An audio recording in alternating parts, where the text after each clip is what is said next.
And then for those that haven't watched my show Don't Tell Stuff and all of that, how we turn a show into a tell is very simple. Once we've identified it, we ask a question. Now, that question does differ depending on what sense the tell is.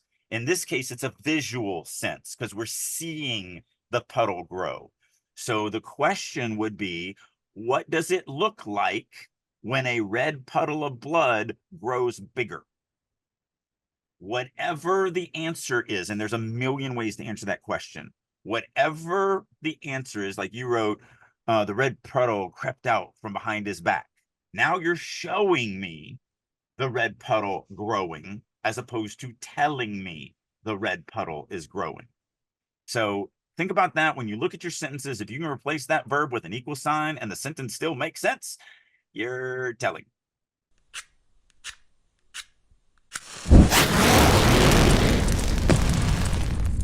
Releasing your inner dragon.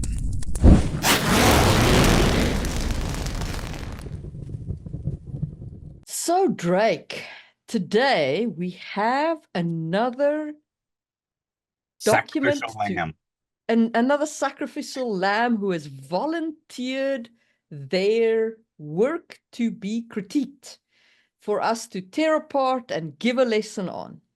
So, while I'm setting up my screen sharing and so on, why don't you tell us why it is unbelievably important to always get critiqued? Yep. Man, you are huge believers of this. You need to be in a critique group, not just a writer's group, but a critique group. There's only two ways to really grow as a writer. Yes, podcasts like this are great. Reading books are great. You got to write on a weekly basis. That's great. But you must get your stuff read by somebody who doesn't give a crap about you and get honest feedback on it. And you must critique others. I think people don't understand the value of critiquing others. You must critique other people. It's the only way to grow. If you're not critiquing other people and you're just getting critiqued, it still will not do you justice. Yeah. So if you would like to get critiqued, we do these occasionally. Actually, we've been doing these more and more. So we're doing probably one a month now on these critique things. They seem to be really popular. Send us 1,000 words. We normally don't get through more than a couple hundred words. But send us a couple 1,000 words to releasingyourinnerdragon@gmail.com. We also do episodes when we have enough of something called first page reads, where we read your first page and we tell you when we think an agent would stop reading. And then we tell you why we think that agent would stop reading if you were submitting this to industry. So if you are going to submit to us, make sure, since we do two different things, make sure you let us know in the email, this I would like to have for critiquing, or this I would like to have for my first page read. The only requirement for the first page read is it needs to be the first page of your manuscript. With critiquing, it could be anything. It could be in the middle of a chapter. It could be the beginning. It could be, a lot of people send us the beginning because you want to get a look at that first step out, but it could literally be the center of a chapter and the center of of the book. Like, it doesn't matter because we're only you could send us an action scene to see how you write action and what we think of your action writing. Exactly. So the link will be down below, but it's pretty easy. releasingyourinnerdragon@gmail.com. And then we'd love to take a look at your work. All righty. So this is apparently chapter 1. We have a date stamp, 178 AGC, the burn event, Thousand Bridge. Oh, you know what? Last thing before you get going. Yeah. For those of you just listening on podcasts, we're going to try to make this as obvious as what we are, but this is one of those episodes where you may want to think about heading over to YouTube, since we do this stuff on YouTube, so you can actually look at the shared document and read along with us. And if you are going to go through the trouble of going all the way over there to YouTube, please go ahead and hit that like and subscribe button. It doesn't cost you anything. It helps us out tremendously. So go ahead and take care of that for us. Okay. So the setting sun gives away a red hue, accentuating the bloodstones on the typically pristine asphalt. Thousand's Bridge is a mess of rubble, smoke, and debris. Most of the railings are either broken or completely torn off. Explosions, voices, and gunshots ring out in the distance. Kira, kneeling on the ground in the center of the bridge between two torn-off railings, forces herself not to notice them, as well as all the blood staining her clothes. Instead, she keeps gently cradling Hirai's head to her, soothing his blue hair. Okay, I'm just going to briefly pause. So we've spoken. Read the next paragraph and then we'll do it. Okay. Because I know where you're going. Yeah. Yeah.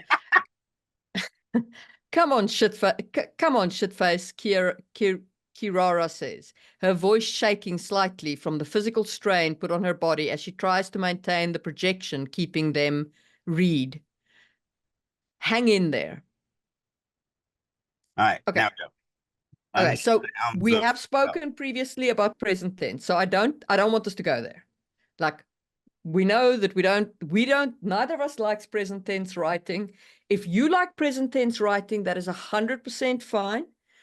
Be aware there are people like us who, like, I struggle with present tense writing. I never even made it through Hunger Games. Well, and there is a difference between present tense in first person and present tense in third person. Yeah. In first person, depending on the genre, there can be anywhere from 10 to 30% of the people who won't read it, just because of the tense. Yeah. Third person, it's different. Most people will not read third person present tense. It is something that is usually running about a 50% drop rate. So if you want to spend a year writing a manuscript that every other person who looks at your first page doesn't read because of the tense you chose, that's on you. Yeah. But it is a very difficult, very hard POV to read for most people. I'll give you a lot more credit on first person present tense, but third person, I think, is just a terrible business decision. Yeah. Knowing how people refuse to read it. Third person POV is really hard to read in present tense, but regardless. Leaving aside the tense, I've got a couple of other problems with the opening paragraph. I like knowing whose head we're in quite early. Now, the first line is good enough that I would be okay not knowing whose head I'm in immediately, right? Because the setting sun gives away, okay, so the gives away isn't great, but the setting sun, the red hue, the accentuating bloodstone on the typically pristine asphalt, that is good scene setting. It's an interesting setup, okay? But then we go into Cousin's bridge description, and most of the railings is completely torn off, and explosions and voices and gunshots ring out in the distance. So we're hearing things and we're seeing things, but we don't yet know whose head we're in. And that makes it feel like we have this kind of omniscient, disconnected POV. So it's very easily fixable. Just move the mention of Kirara up before you describe what's going on around her. Yep. Yeah, and also it's disconnected. You know, we talked about it in the last podcast where we talked about pacing, where you want to try and well, there's two problems. One, you want to try to do your scene setting organically, and the way I like to teach it is either have the character, the POV character, interact with the setting interact with the POV character, or the setting interact with the setting. And by that, I mean, it can, you know, the shadows can play off of walls, or I consider secondary and tertiary characters a part of the setting. And so, you know, another character could pull up a chair and sit down at the red tiled table, and that'll set that scene for me as well. So that I consider that setting, because now I get this secondary character, plus I get the color of the table. Yeah. So, and then the other problem that we talked about in the last podcast is, you know, we kind of joked about how so many people will try to start in media res and they'll do one line. So like one of the things I wouldn't do with this is, you know, come on, shit face, Carrara says, her voice shaking slightly from the physical strain, blah, blah, blah. And then the next paragraph, the setting sun gives way to a red hue accentuated by, like, you're starting in media res and then you're moving out. But you're really kind of doing the same thing here. It's not as egregious because at least we're not starting with a moment and then taking a step back, but you're starting with a step back and then trying to come into media res. And since you're already going to try to start this story, I mean, other than that first paragraph, we're starting in media res. So why not, in the action? So why not Yeah. just start in the action and just not have this info dump heavy first opening paragraph? So it is also telly.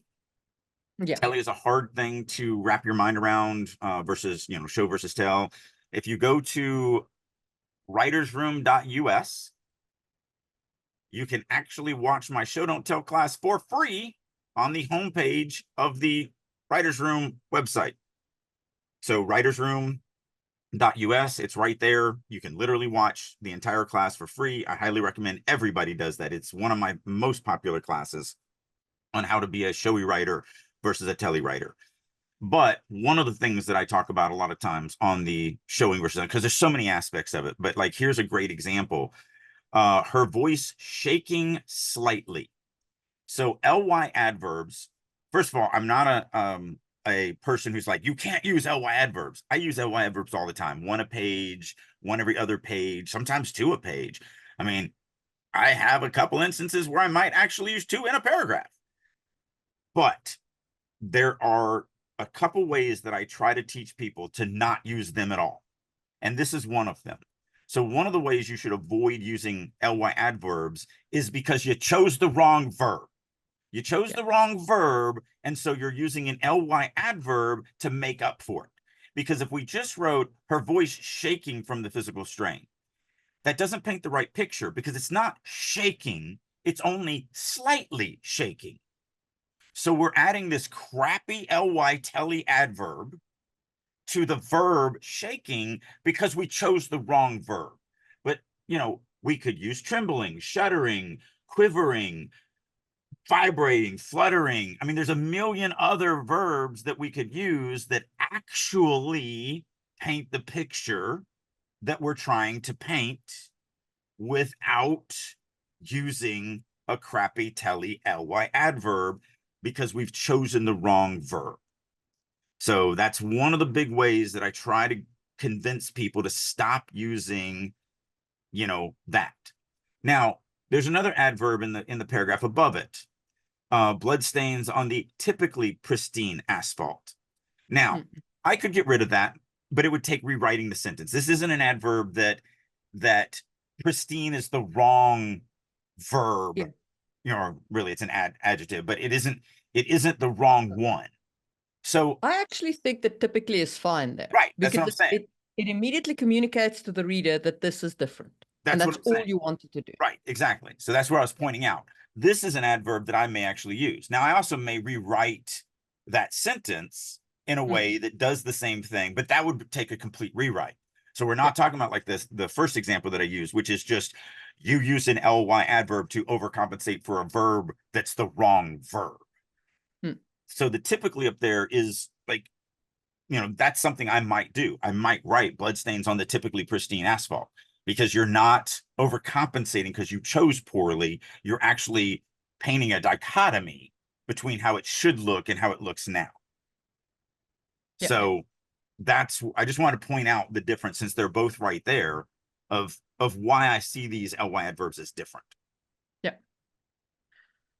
All right. Her words must have reached him. She looks down to find her brother's grey eyes open, staring at her. Kira hates the resignation in that gaze.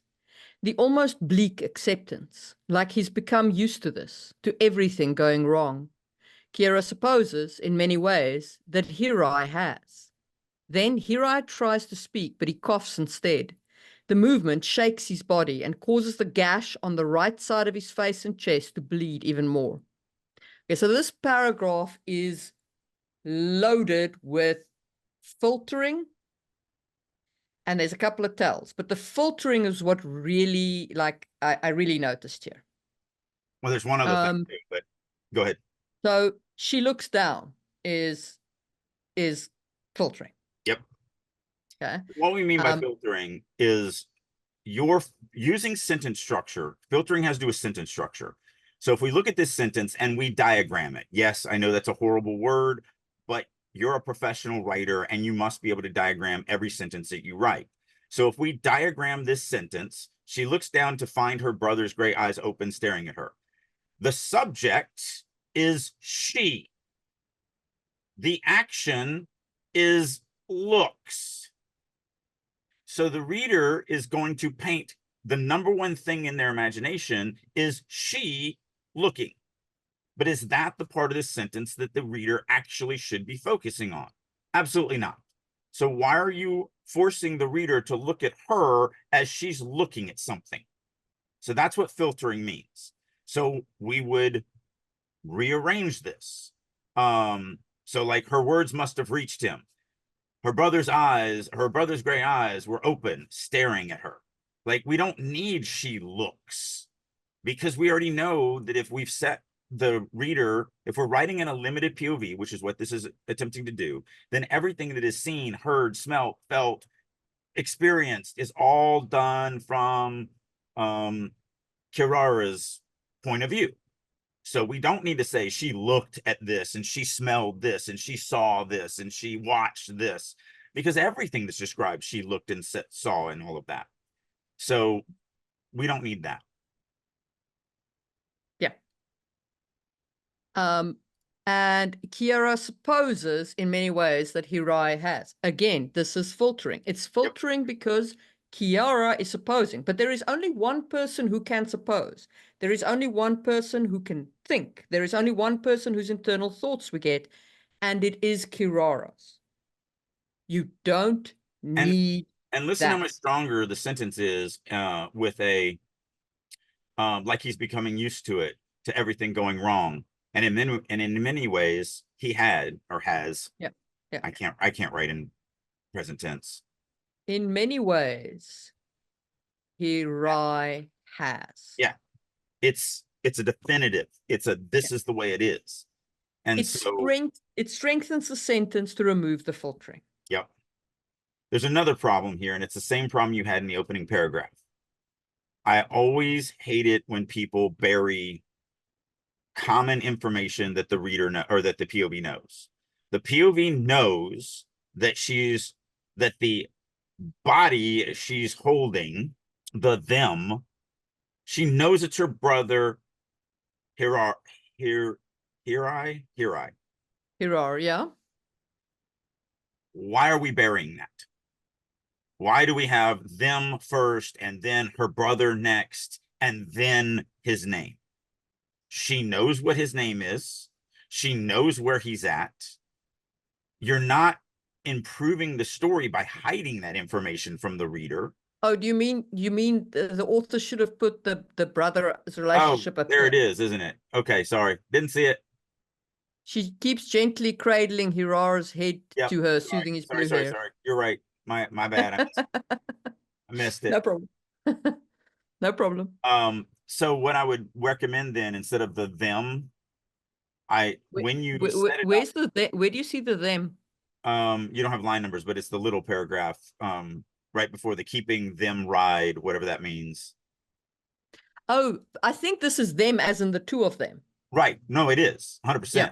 But that's what I'm saying. So Yeah. you can't separate your connections between different descriptors. So we have Harai and we have that it's her brother. And so we want to make those as close as possible. So instead of them, because you're right, I missed the Harai up there. The projection keeping Harai and herself ride, or whatever that means. So I would put, or I'm sorry, not Harai, her brother, keeping her brother and herself ride. Or you could even move it into the same sentence with getting rid of his blue hair. Gently cradling Harai's head to her, soothing her brother's blue hair.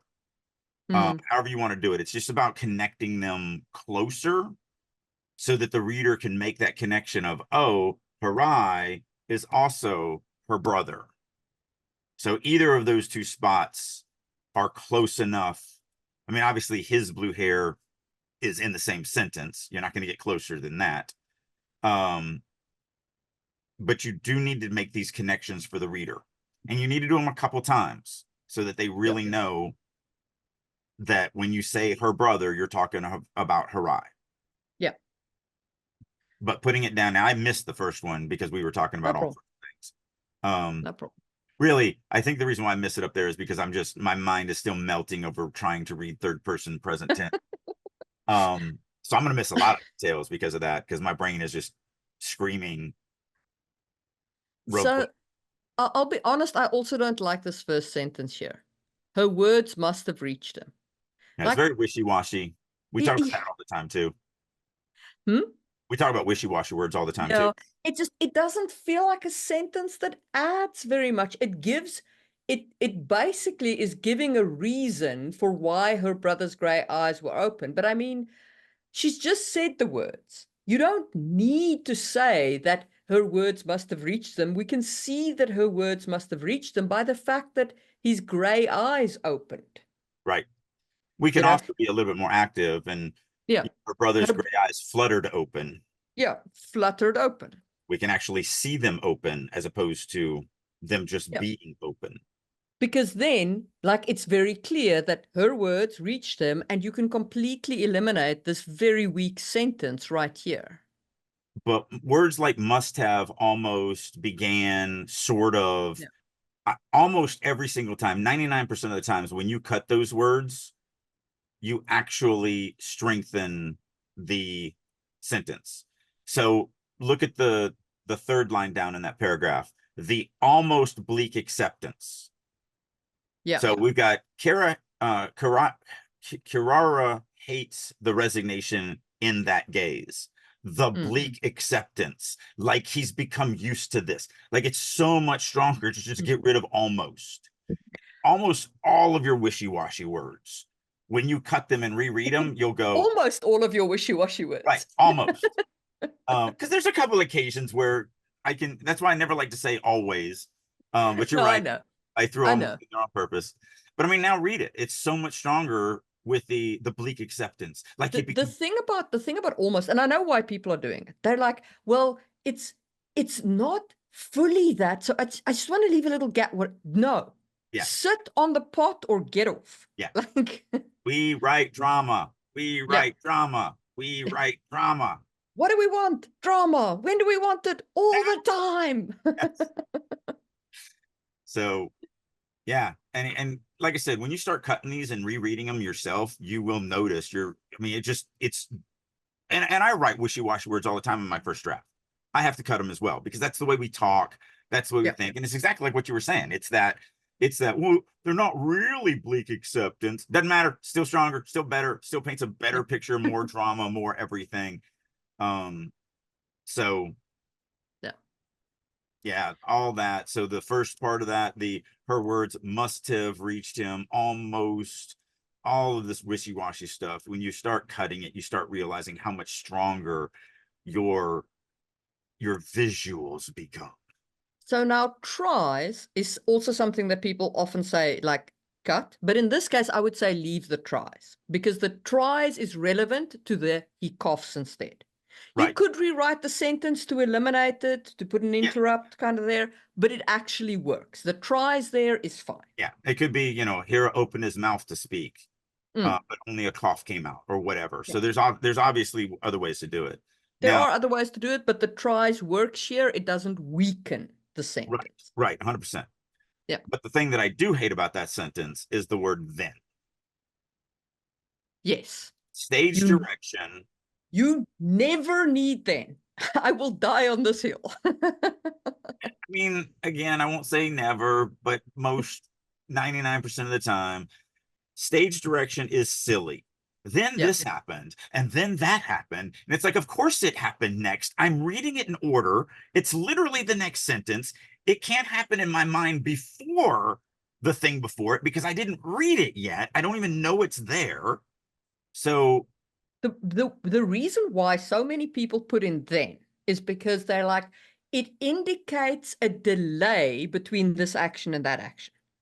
But I put it to you, that you can make the delay much more. If you want a delay, if you want a pause between the two actions, you can make the delay much more impactful by either putting in a period or putting in a sentence or putting in an eternal thought or putting in something more relevant than then.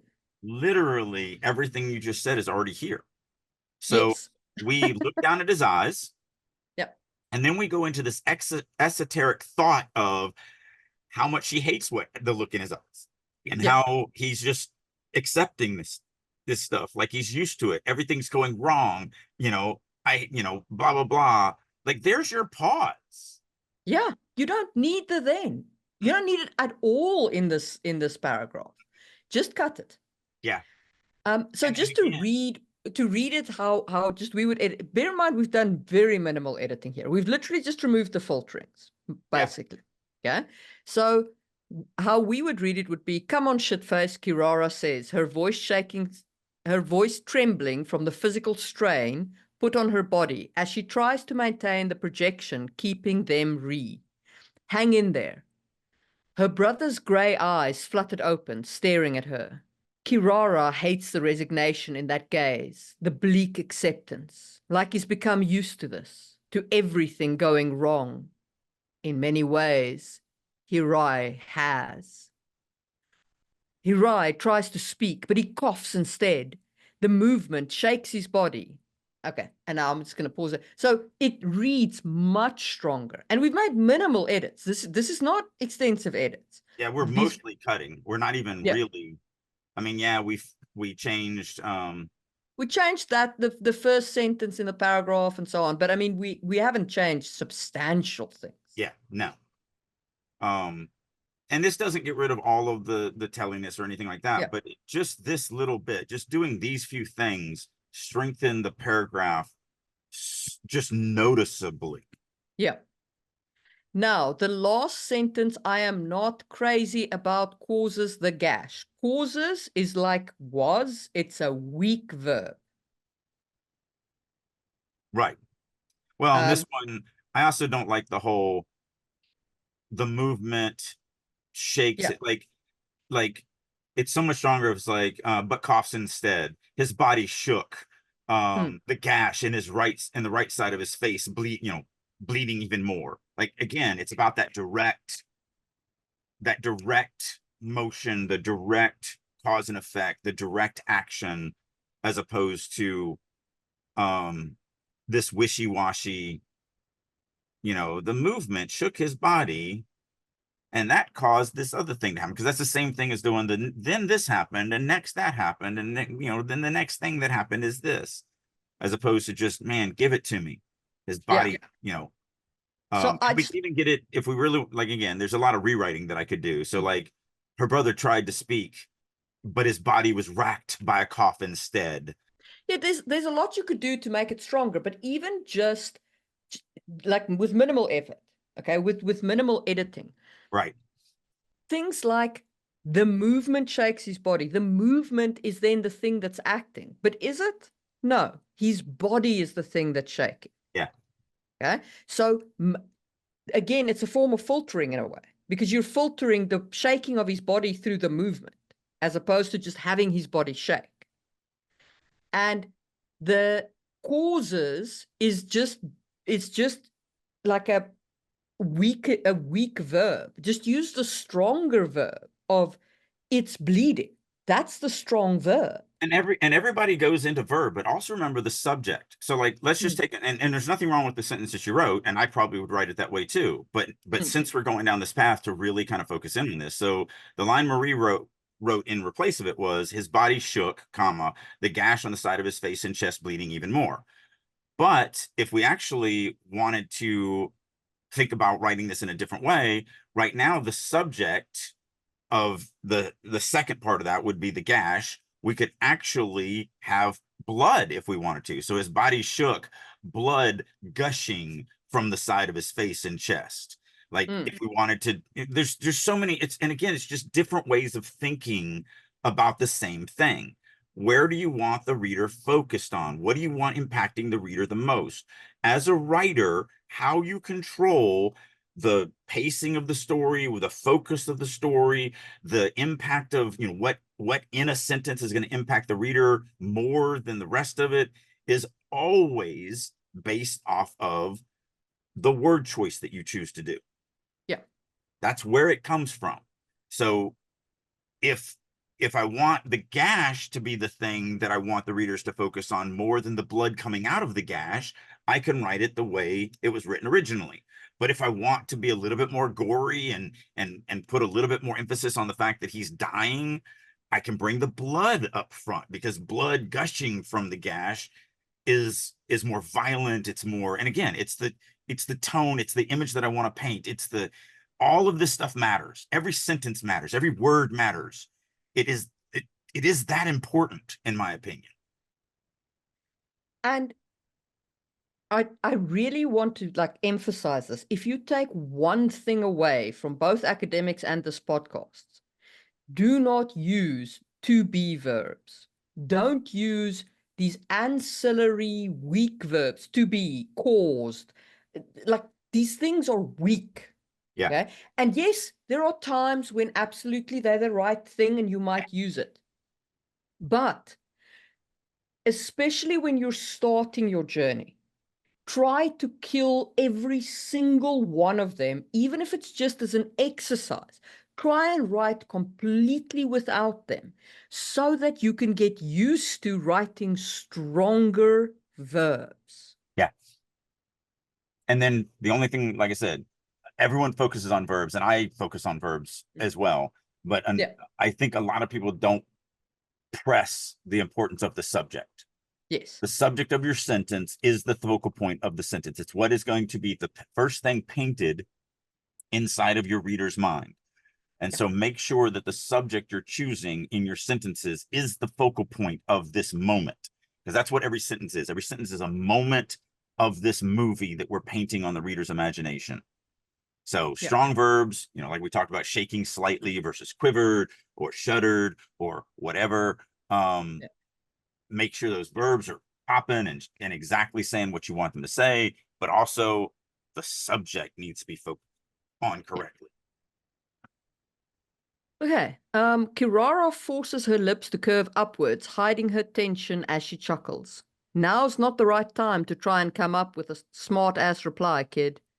The red puddle grows bigger. Kiara's hands stick to the fabric of her brother's soft shirt, clinging to his hair.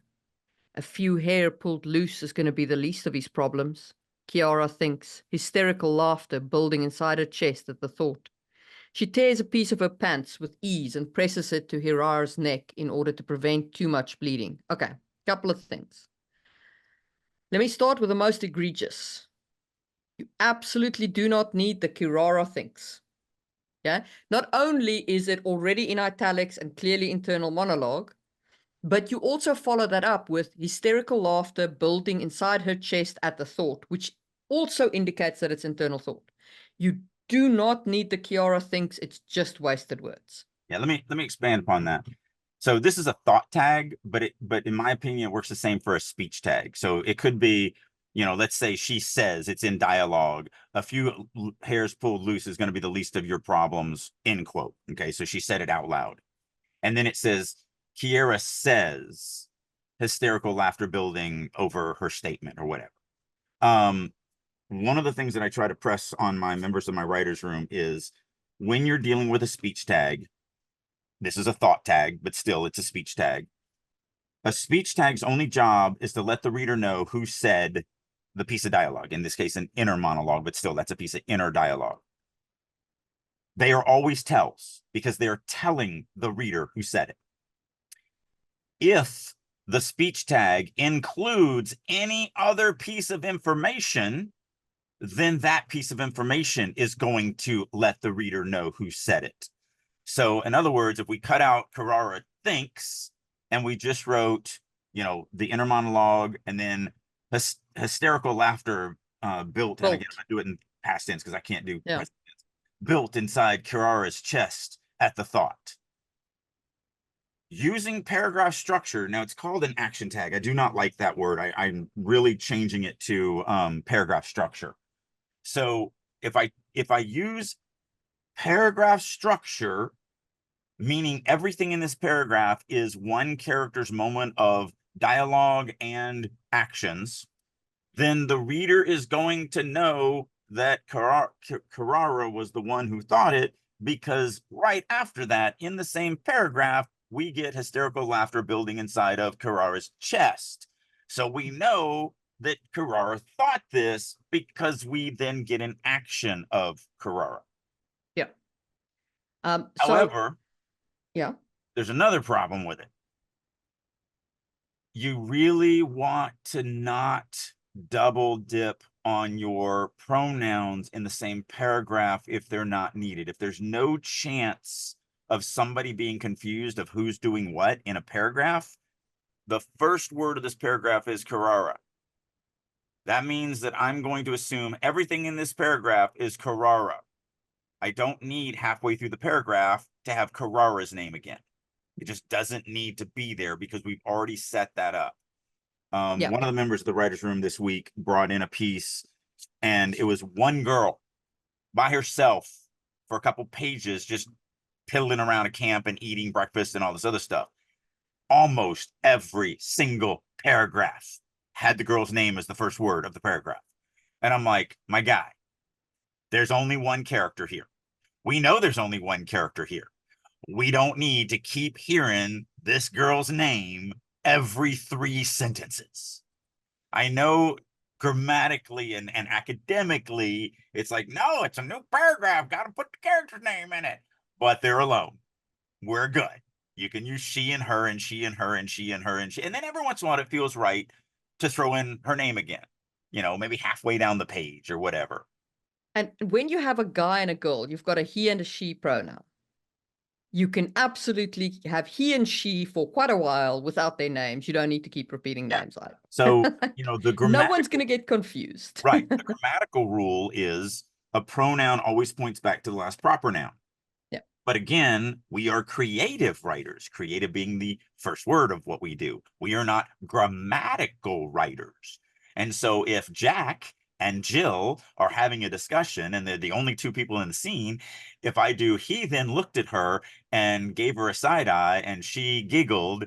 And then, she said, blah, blah, blah, blah, blah. No one's going to confuse it because there's only Jack and Jill in the scene.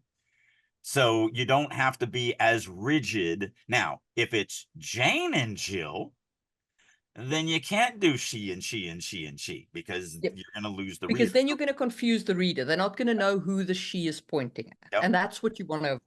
So when we're dealing with our pronouns, we're always just going, because sometimes I do have the same character's name in one paragraph. I've done that. I mean, it happens because there's something that happened between when I said their name first in that paragraph. Something was brought up that makes me go, there's a chance that someone might get confused that they don't know that this next line is actually the actual character. Maybe I mentioned another name or had a character's action, but I didn't want to break it out its own paragraph. It's actually a part of this paragraph, whatever. So sometimes, yeah, I will have the same character's name twice in one paragraph, but it's a decision. It's a game time decision because I think maybe someone might get confused. Yeah. No one's getting confused in this. No. Now we're cutting it completely because it's a thought tag that doesn't need to be there. But if it wasn't, we still don't need to have it. Yeah. Because of the fact that, actually, no, I'm sorry. There's one up there. There's actually, it was 3 times in here because there's. Yeah, you don't need this either. This can just be the pronoun.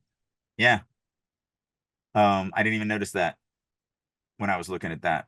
100% that can just be her hands and it doesn't lose a single iota of understanding. There's another thing. So show don't tell is one of the hardest things to master. And the biggest problem with show don't tell is just finding tells, because some of them are just kind of sniggy. So the red puddle grows bigger.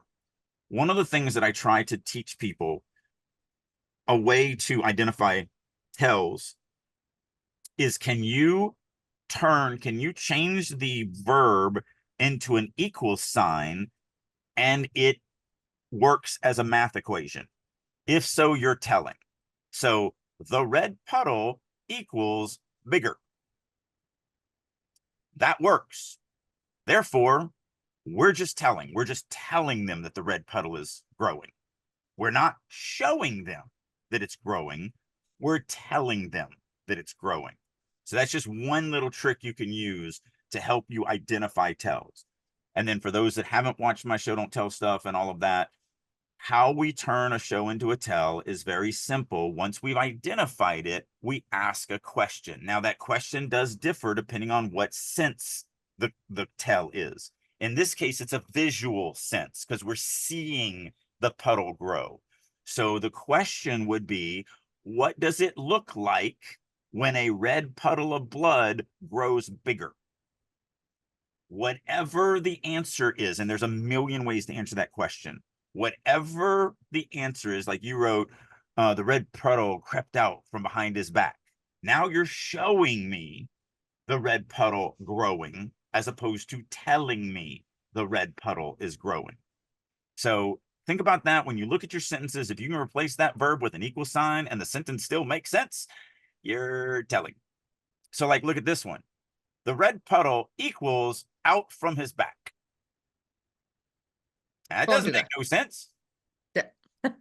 So it's not a flawless system. Obviously, math and English don't necessarily go together. It's not a flawless system. It is just one of the shows or tells are so hard to identify sometimes that a lot of times the little equal sign trick that I came up with years and years and years ago just kind of works. I had a maths professor, I think it was third year mathematics, which gets very weird at university level.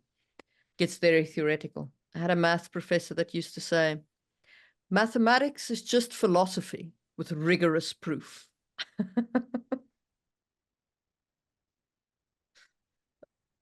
So that's the other thing. Like I said, I already mentioned that this is pretty telly. Yeah. And that's what we're talking about. Yeah. So instead of just like, there's no, okay. So let me say a couple of things. So obviously, like the puddle grew bigger is better than, he bled out. Like it is, we are reaching a point where the prose is of higher quality and it's getting closer to showing. Okay. This isn't a beginner writer. Oh, no, not at all. Okay. So I just want to make that distinction. But if you really want to show, like you actually want to show, you have to show what is happening, not tell the effect. And when you can replace the equal sign, you're telling the effect and not showing the action. Yeah.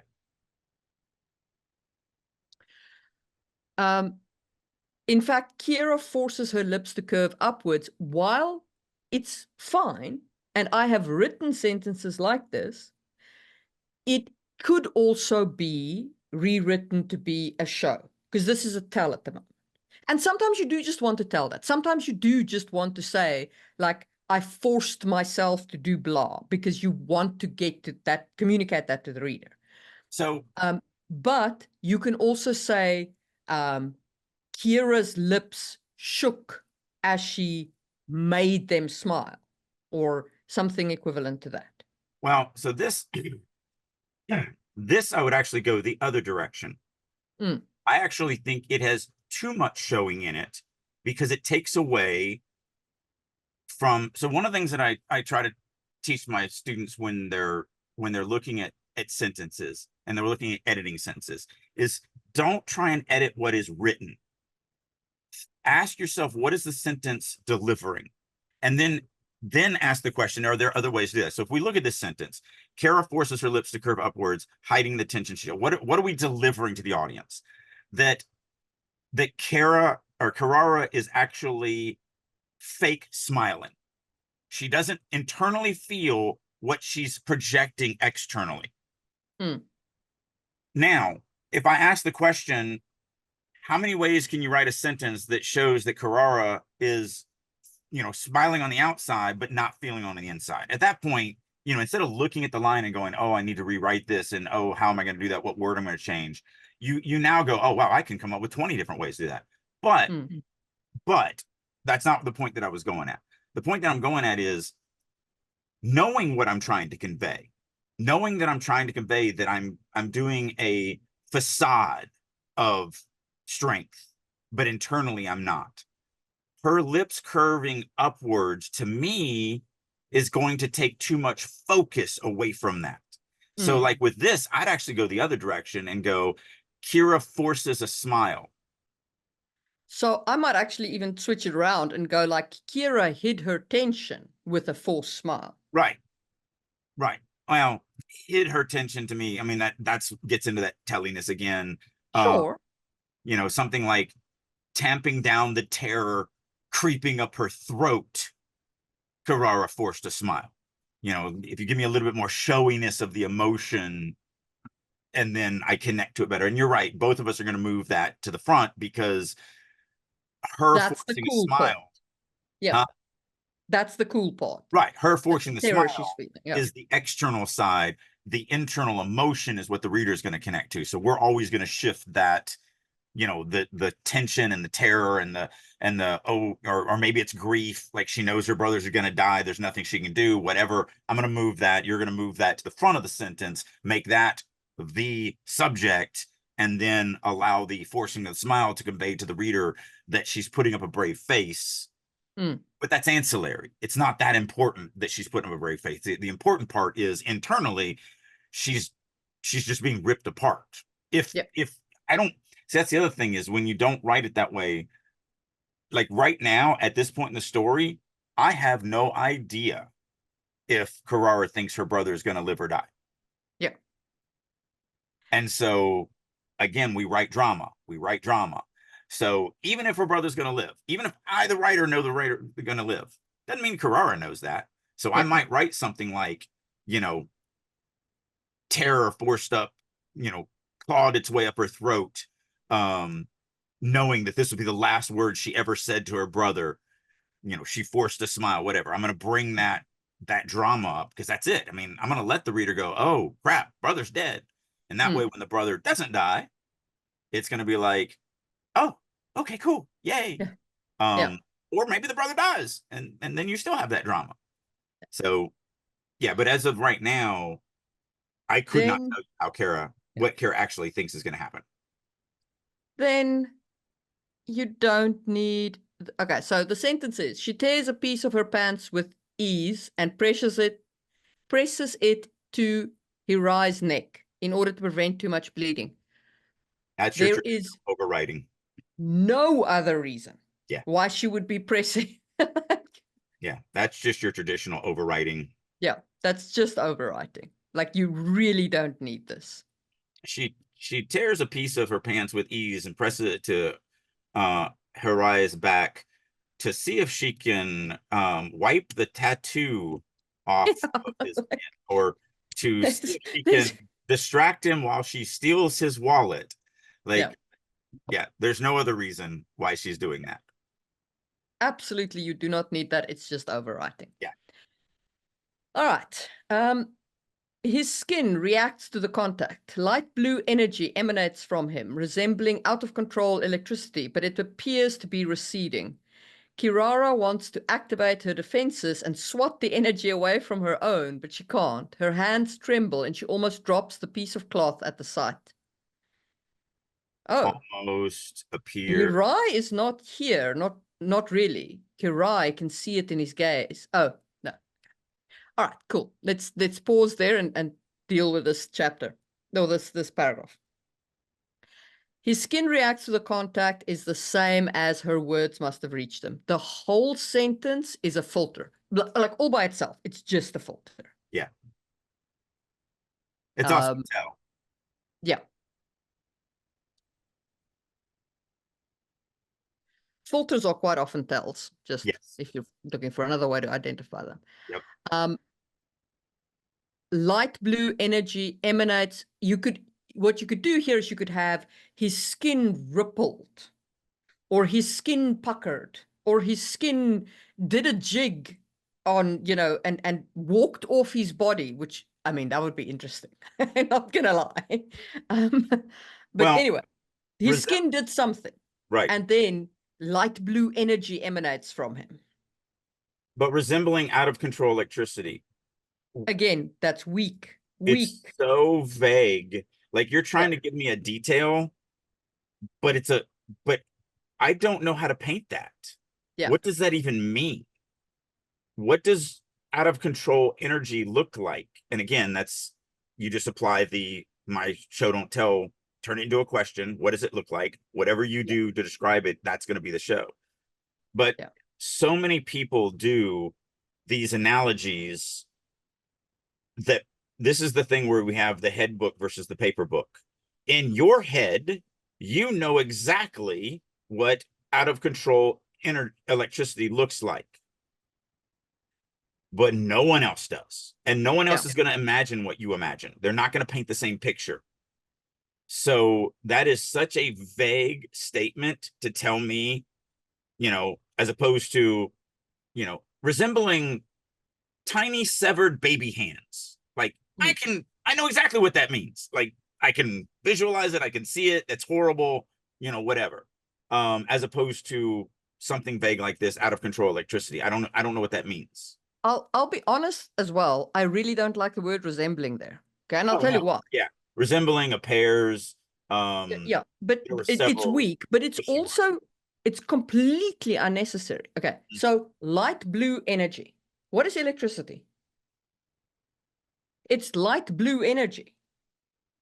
Like it doesn't resemble it. It isn't. Yeah, Like you don't even have the people who go, but it's not a real tornado that blew through her house, so it can't be that a tornado blew through her house. It must be it looked like a tornado blew through her house.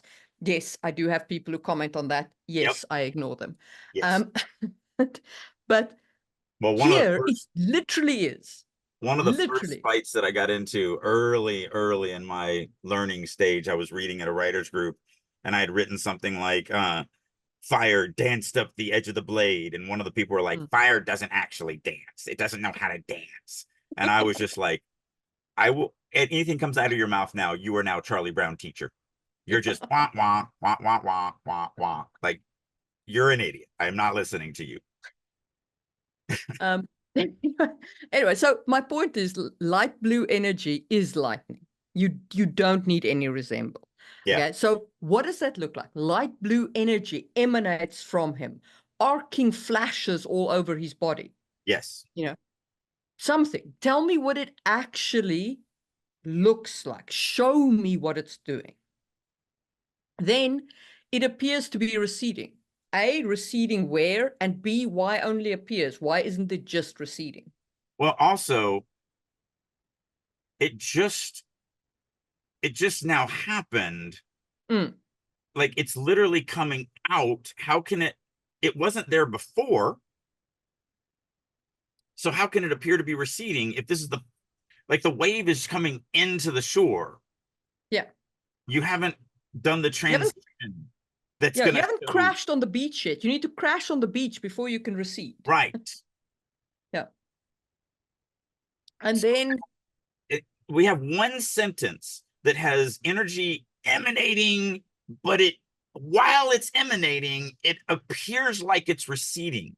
Like, how can something emanate, but also at the same time appear like it's going? So yeah, it's the yeah, wave crashing analogy, I this think is, works really well for yeah, this. this is a confused sentence, and you Yeah. need to like look at the image that you're painting there, besides looking at the strength of the verbs. Then, Kirara wants to activate her defenses. Why can't she? Can you show her actually activating her defenses and then being prevented? Or just prevent it. Yeah. Her fingers itched Yeah. to turn on her shield, but she fought She the fought the desire. Yeah. reaction, whatever. Yeah. Again, Want, a like, lot of telling could be a lot more active, a lot more showing as we went through here. yeah. Want is a difficult verb for me to identify why it's wrong. I know why. I feel it's wrong right there. And I think it's because the want in this case is tally, but it's also, it feels like it's a filter Let me throw this at you and see if this is what you're feeling. It's not connected to any motivation. I don't yeah, understand the reason for it. Why? yeah, Like, okay, she wants to do it, but what does that mean? There's yeah, no stakes attached to it. There's no results. There's no, if it doesn't happen, I don't know what bad is going to happen. I don't know why she would want. I don't know the outcome of her not doing it.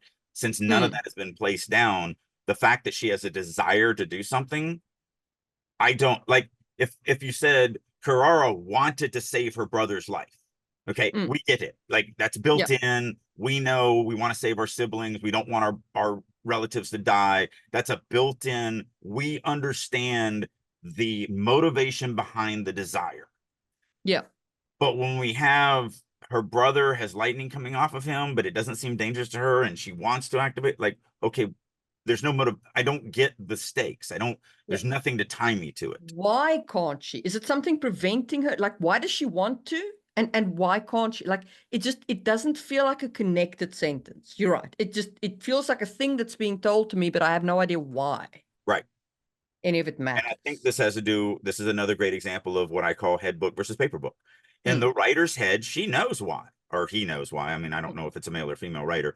But the writer knows why Carrara wants to activate this and knows the ramifications of not activating this. But that's in your head book. Me, the reader, I don't have that. And so I'm disconnected to your want, your desire.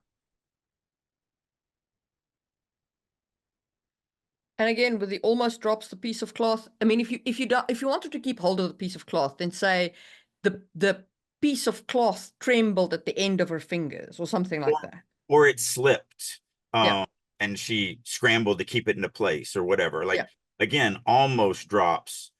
That's the same thing with that ly adverb. You're using the wrong yeah, verb, and since it doesn't describe what you want, you have to add this adverb to it. yeah, um so we just have to rewrite. You have to then go, okay, well, there's not one word, because there are there are verbs that will never, there are situations where there is no single verb to describe what you want it to say. That is 100% the case. It happens to me every couple of pages. You're going to run into a sentence where there is literally not a verb in the English language that paints the picture that you want. And so yeah, sometimes you have to do, you know, slightly shook. I mean, obviously we have quivered, but I'm just using it as an example. Sometimes yeah. you have to do a weird adverb or whatever. But a lot of times, and that's only if, again, if you're editing with the mindset of how do I replace this one word? If you take Mm, a step back and you go, her hands trembled and she almost drops. Well, okay, what does it look like to, or feel like, or experience like to almost drop something? yeah, The cloth slipped, um, and she gasped, mm, struggling to keep it into place against his shaking skin, or whatever, his vibrating skin, whatever. Like, that's the show of what this is. And so then now we get rid of drops because it's the wrong verb. But there is no right verb for almost drops. There's no way to say, there is no single verb that says almost drops. yeah, There isn't. So you either have to use almost drop, or you have to rewrite it in a way that is going to show it better yeah. than using this. Because even though the English language is literally amazing, um, we The English language is honestly very versatile, and I oh speak a number of languages, so I speak from experience. yeah, So I mean, we it have really is literally, versatile. our language is created by stealing from every other language on the Yeah. planet.